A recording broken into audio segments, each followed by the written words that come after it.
Good morning, folks. Welcome to the Woods Miller channel, or welcome back, whatever it may be.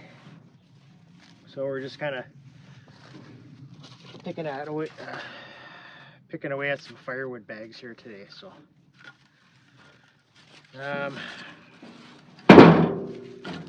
wood's starting to pick up a bit, like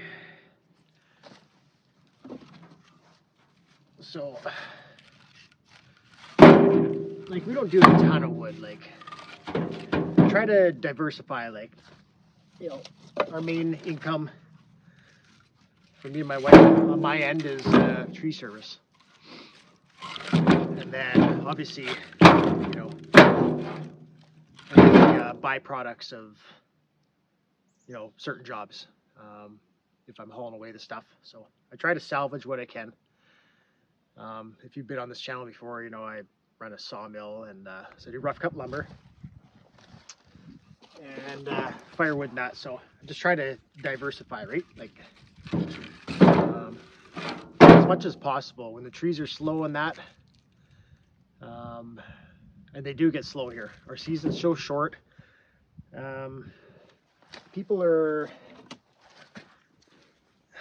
really procrastinators in this area of the world where I live, Thunder Bay, Ontario. It's kind of a funny spot. It's very isolated. There's a term for it. People call it Thunder Bay-itis, and it's basically what it is it basically, that term is sort of the same as like procrastination. People procrastinate a lot here. So, when they should be getting stuff done, there's various reasons for it. For one, there's not a lot of money.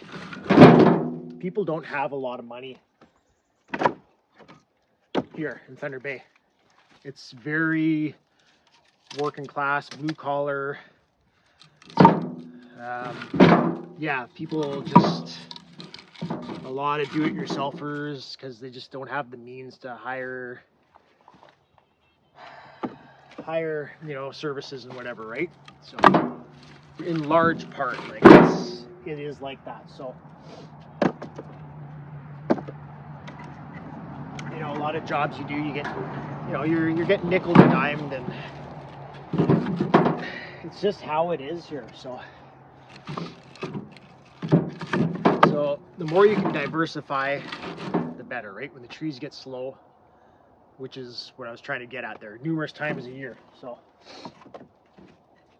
let's say winter is at least 6 months long. So we get quite a bit of snow, and it's pretty damn cold.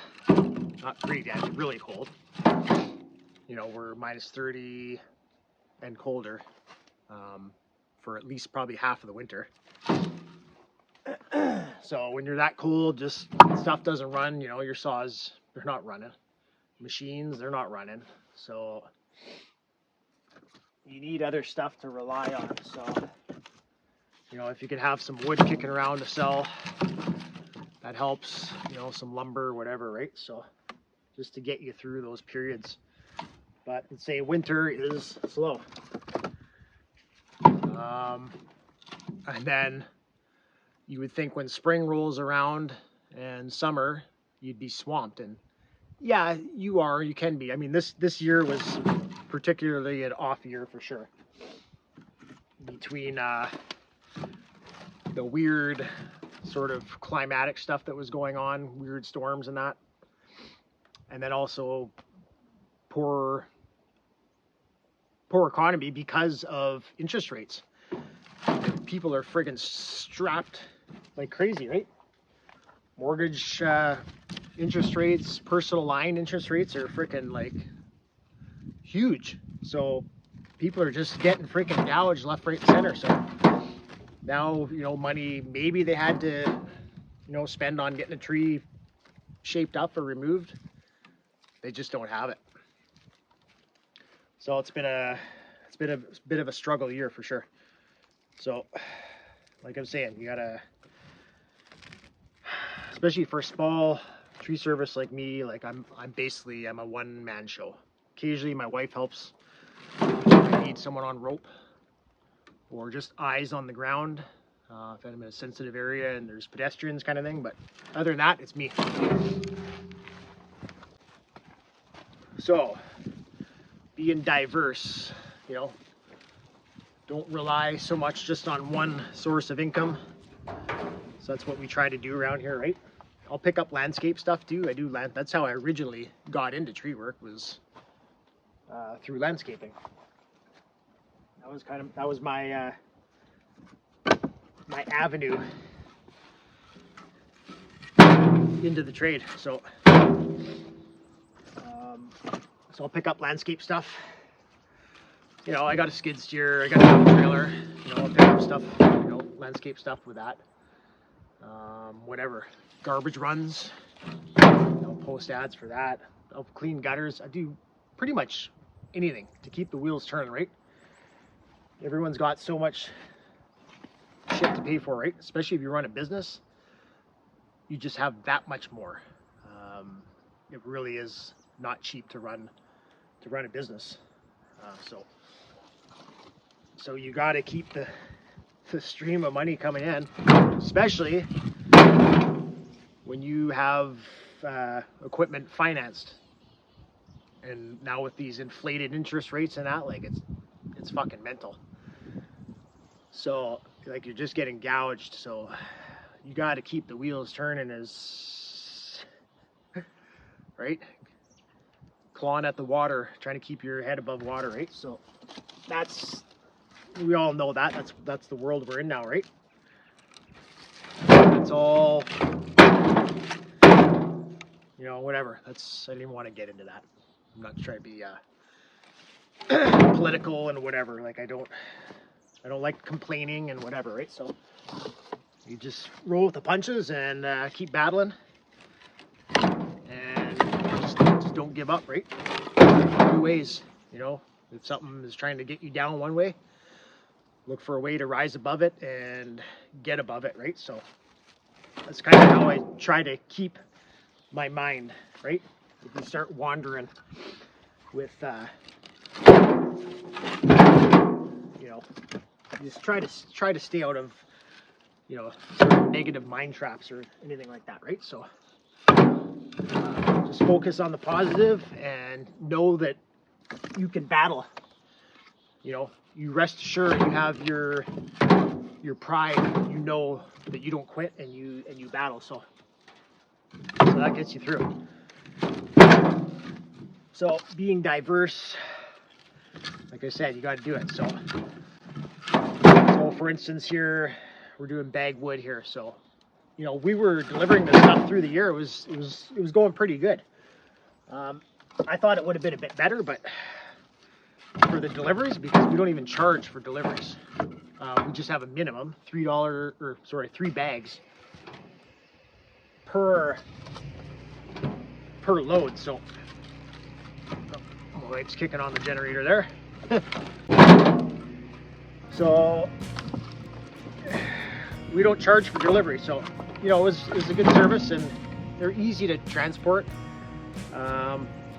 You know, it was doing pretty good. Like I was saying, if it was a better year, it probably would have been doing even better. So, but they're still going, and we have people come here and pick them up, which is awesome too, right? So,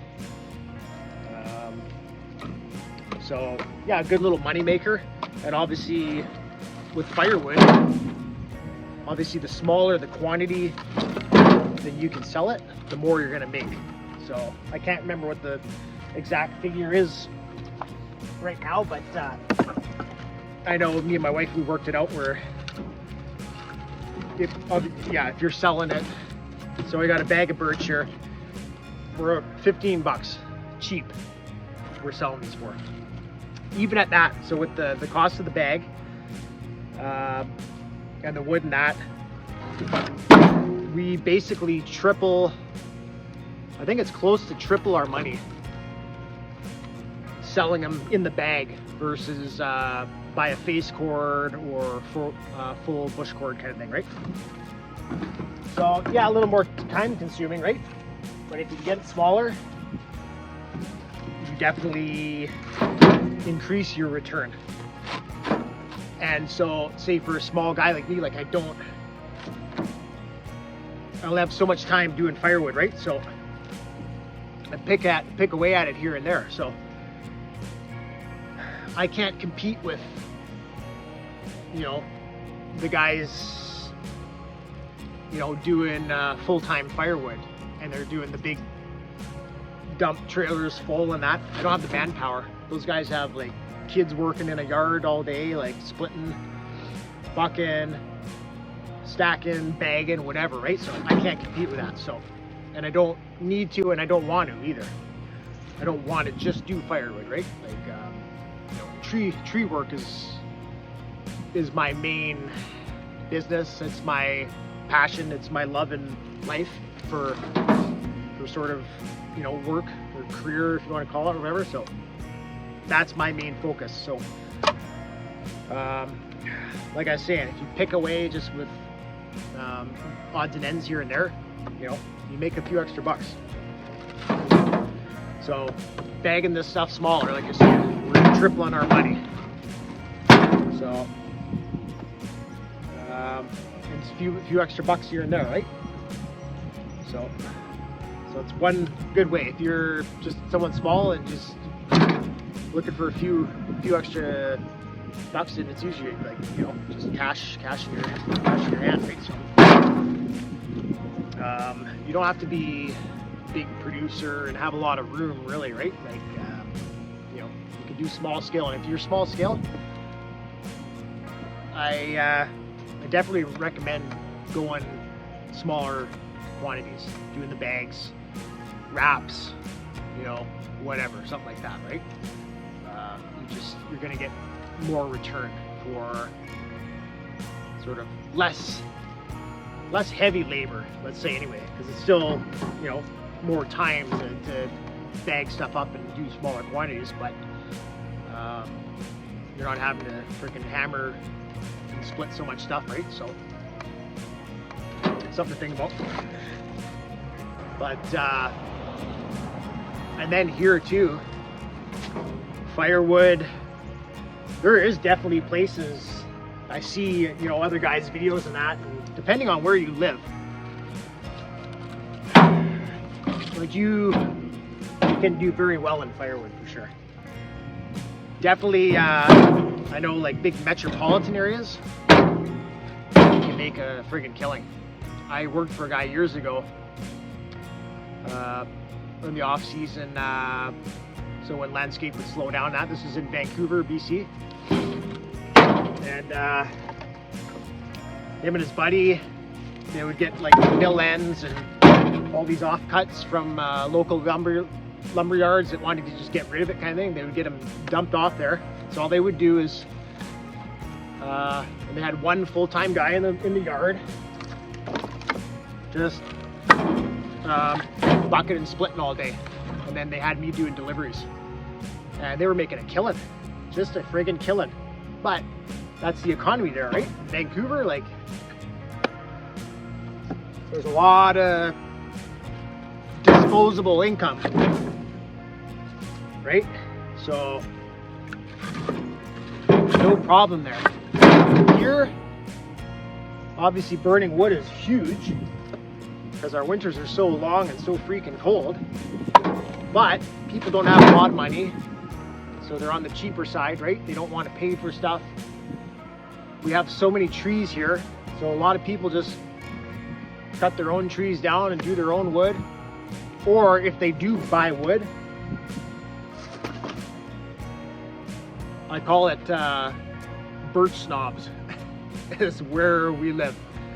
This is pretty much the only wood that anyone really wants to buy or is interested in, is birch. We burn everything here. I don't really care. Yes, it is a good, absolutely a good firewood. It burns nice and long. You got good coals at the end of it to restart a fire, you know, the next morning. So it's got good restart. Like I'm saying, people are birch snobs here. Like, I've got, like, you know, jack pine split and nice, ready to go. I've maybe sold like 2 pickup truck loads this year. That's it. And I've had it advertised all year. And cheap, like freaking dirt cheap, like, because again, this is wood that I got off the job.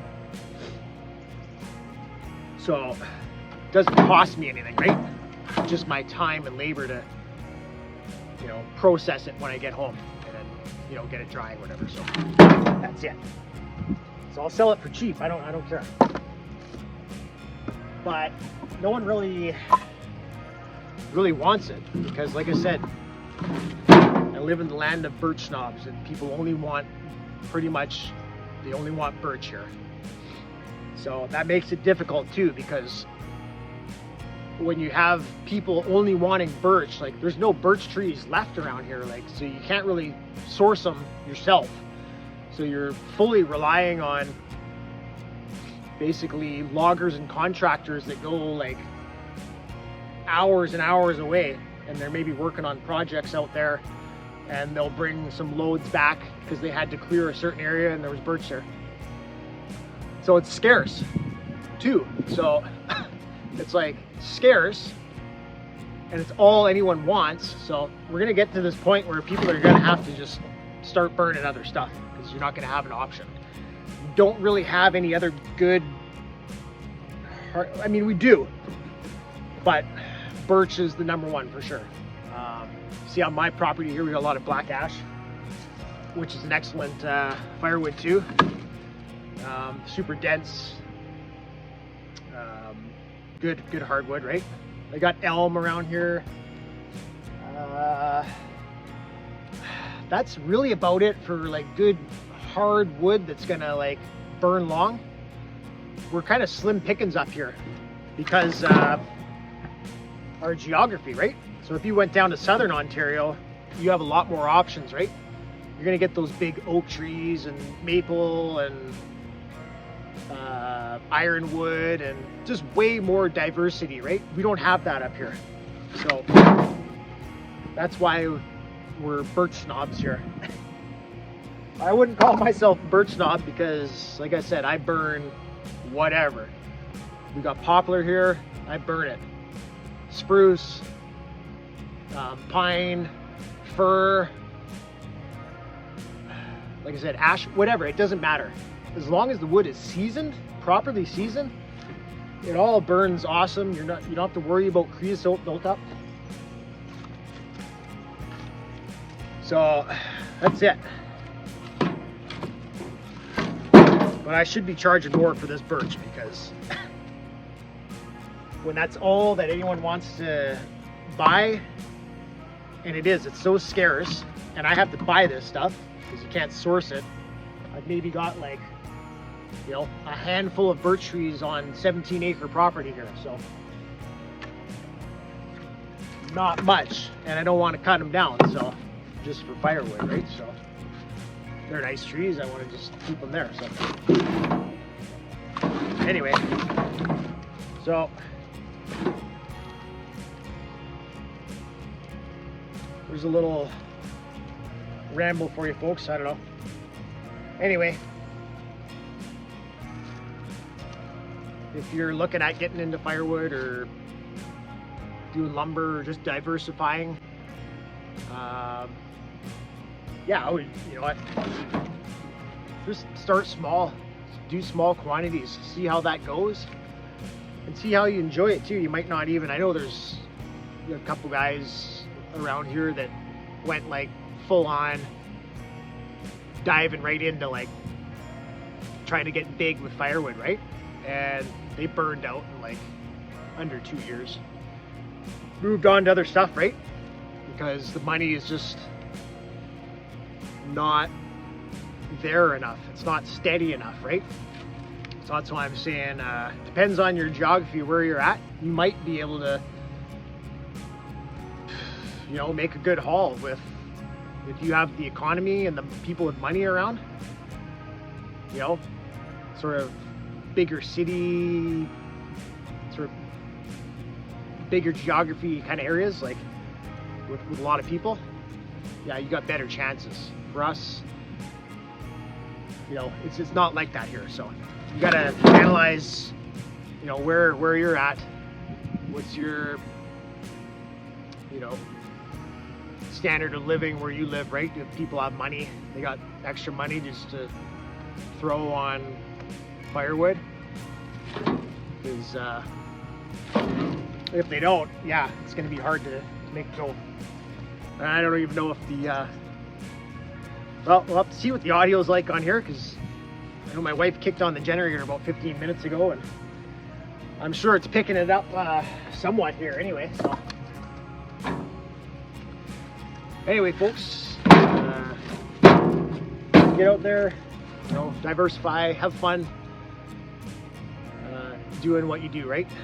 And if you got hobbies or a few extra minutes kicking around here and there, you know, make a few bucks, you know, doing various stuff, right? So just it's good, yeah, to stay diverse, especially for self-employed people, right? Like, but even for, you know, like the regimented, like 9-to-5 type jobs, you can pick away at, you know, little stuff on the side, right? Do some firewood. It'll get you outside, get you some exercise, right? If you're in the office, like, you know,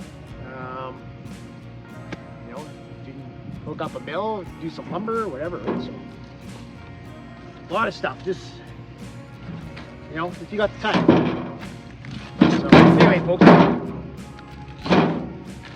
let's with these interest rates, let's keep our heads above water and just keep swimming.